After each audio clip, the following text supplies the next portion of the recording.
और एक और बड़ी खबर जान लीजिए। सीएम भजनलाल ने अग्निवीरों को लेकर की है बड़ी घोषणा ये कि दिल्ली में पत्रकारों से बातचीत करते हुए मुख्यमंत्री ने कहा है कि यूपी के बाद अब राजस्थान में पुलिस, जेल प्रहरी और वन रक्षक भर्ती में अग्निवीरों को मिलेगा आरक्षण।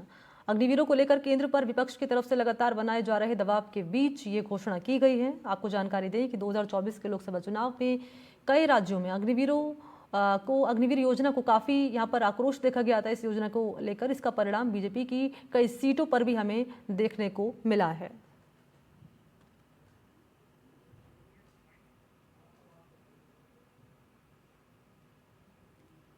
कारगिल दिवस के रजत जयंती के अवसर पर मैं उन सभी शहीदों को नमन करता हूं जिन्होंने मातृभूमि के लिए अपने आप को समर्पित कर दिया। देश के यशस्वी प्रधानमंत्री नरेंद्र मोदी जी ने अग्निवीरों के माध्यम से उन सभी ऐसे योद्धा जो समय, समर्पण और ईमानदारी से काम करने वाले हैं, हमारी राजस्थान की सरकार ने भी उन सभी को पुलिस विभाग में, जेल प्रहरी के रूप में, वन रक्षक के रूप में राजस्थान की सरकार ने उनको आरक्षण का प्रावधान रखा है। ऐसे अग्निवीरों को सेवा का मौका मिलेगा और वो आगे काम करेंगे। और इसी पर मेरे साथ ज्यादा जानकारी लिए सहयोगी मुबारिक खान इस वक्त मौजूद है। जरा जान लेते हैं मुबारिक से कि बड़ी घोषणा यहाँ पर मुख्यमंत्री भजनलाल शर्मा ने की, अग्निवीरों को लेकर आरक्षण का ऐलान कर दिया गया यूपी के बाद। क्या तस्वीर नजर आ रही है, क्योंकि हमने देखा था ये मुद्दा विपक्षी पार्टियों की ओर से जोर शोर से उठाया गया था और इस अग्निवीर को लेकर हमने देखा किस तरीके से लोकसभा चुनाव हो, किस तरीके से इस योजना का असर भी चुनाव परिणामों में नजर आया था। मुबारिक, तो अभी क्या तस्वीर नजर आ रही है और क्या है पूरी खबर? देखिए मनी, निश्चित रूप से जब 2022 में केंद्र सरकार की ओर से अग्निपथ स्कीम लागू की गई थी, जिनके माध्यम से अग्निवीरों की जो है भर्ती देश भर में होनी थी नए सैनिकों के रूप में, उसकी जो पहला बैच है वो फिलहाल जो है वो सेना में है। 4 साल तक वो सेवाएं देंगे, उसके बाद जो है उन्हें रिटायर किया जाएगा। करीब 75% जो लोग हैं उन्हें रिटायरमेंट मिलेगा, बाकी जो 25% लोग हैं उन्हें जो है फिर से सेवा में रहने का मौका मिलेगा।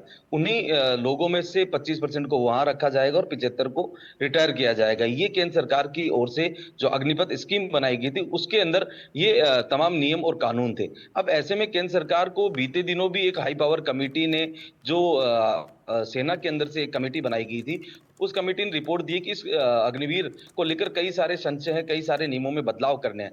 तो ऐसे में केंद्र सरकार उसका भी रिव्यू करा रही है। उसी के साथ साथ अब राज्य सरकारों ने भी कहीं ना कहीं यूपी के अंदर जब अग्निवीरों को दूसरी भर्तियों में आरक्षण की बात उठी, उसके बाद अब राजस्थान के मुख्यमंत्री भजनलाल शर्मा ने भी एक बड़ी घोषणा कर दी है कि आने वाले दिनों में राज्य सरकार की ओर से जो पुलिस की भर्तियां होनी, जेल प्रहरी की भर्तियां होनी, या अन्य जो दूसरी जो भर्तियां होनी, उनमें अग्निवीर जो आएंगे उन्हें पहले अवसर दिया जाएगा आरक्षण के माध्यम से। तो ऐसे में अग्निवीरों को देखते हुए जिस तरह का सरकार का यह फैसला है वो स्वागत योग्य है। युवाओं में इस फैसले को लेकर काफी उत्साह है, क्योंकि इससे पहले ये संशय ये था कि वो यहाँ आने के बाद करेंगे क्या। तो ऐसे में राज्य सरकारों ने अब ये जिम्मेदारी ली कि उनकी जो स्टेट में जो भर्तियां होंगी उनमें अग्निवीरों को पहली प्राथमिकता जो है वो दी जाएगी। जी, क्योंकि जब से ये ऐलान किया गया है मुबारिक खान, तो स्टेटमेंट भी सामने आ रहे हैं, बयान दे रहे हैं बीजेपी के नेता।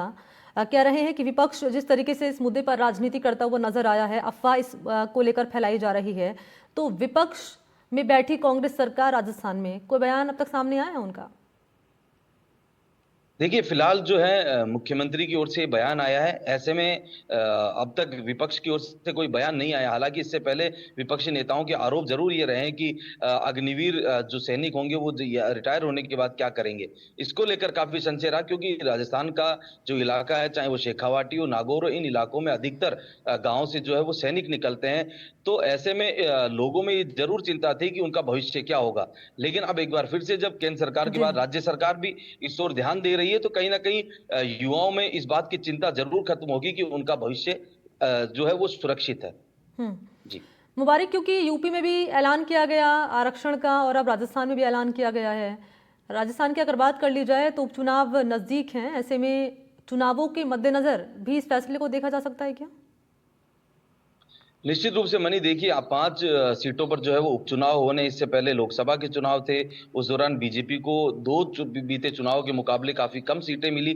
लेकिन एक बार फिर से जब उपचुनाव है, उपचुनाव में जाने से पहले बीजेपी कहीं ना कहीं ये एक युवाओं के लिए सौगात लेकर आई है, क्योंकि जब राजस्थान का बजट घोषित किया गया उस दौरान भी सरकारी नौकरियों और निजी सेक्टर में जो है रोजगार देने की बात बीजेपी की ओर से की गई। तो ऐसे में जब मुख्यमंत्री ने ये बयान दिया है कि अग्निवीरों को उनके राज्य में जो है प्राथमिकता दी जाएगी, आरक्षण के माध्यम से जेल प्रहरी हो, पुलिस हो या अन्य जो दूसरी भर्तियां, उनमें अवसर प्रदान किए जाएंगे, तो इससे कहीं ना कहीं युवाओं में जो निराशा के भाव पहले थे इस भर्ती को लेकर, वो काफी हद तक जो है वो सुधार होंगे और युवाओं को इन भर्तियों में मौका देने से जो उनके रोजगार का जो संकट था वो भी कहीं ना कहीं खत्म होगा। जी। और ये संदेश भी देने की कोशिश की जा रही है मुबारक, क्योंकि जब ये ऐलान किया गया इससे पहले हमने देखा करगिल विजय दिवस के मौके पर प्रधानमंत्री ने भी इस मुद्दे को अग्निवीर का जिक्र किया था और उन्होंने विपक्ष पर निशाना साधा था। और अब ये आरक्षण का ऐलान कर दिया गया। यूपी की सीएम की अगर बात कर ली जाए, राजस्थान के मुख्यमंत्री की बात कर ली जाए, कुल मिलाकर ये कि विपक्ष जिस तरीके से आरोप लगाती रही है बीजेपी सरकार की, गुमराह किया जा रहा है युवाओं को, गलतफहमी जो है युवाओं में डाली जा रही है अग्निवीर योजना को लेकर, तो इस आरक्षण के ऐलान के बाद अब क्या मायने निकाले जाएं इसके? देखिए मनी, हर राज्य में के जो मुख्यमंत्री, चाहे वो यूपी के हों चाहे राजस्थान के हो, या आने वाले दिनों में आप और भी राज्य ऐसे देख सकते हैं जहां पर बीजेपी शासित सरकारें जो हैं वो चलाई जा रही हैं। लेकिन केंद्र सरकार भी इस अग्निपथ स्कीम की जो है वो रिव्यू करा रही है।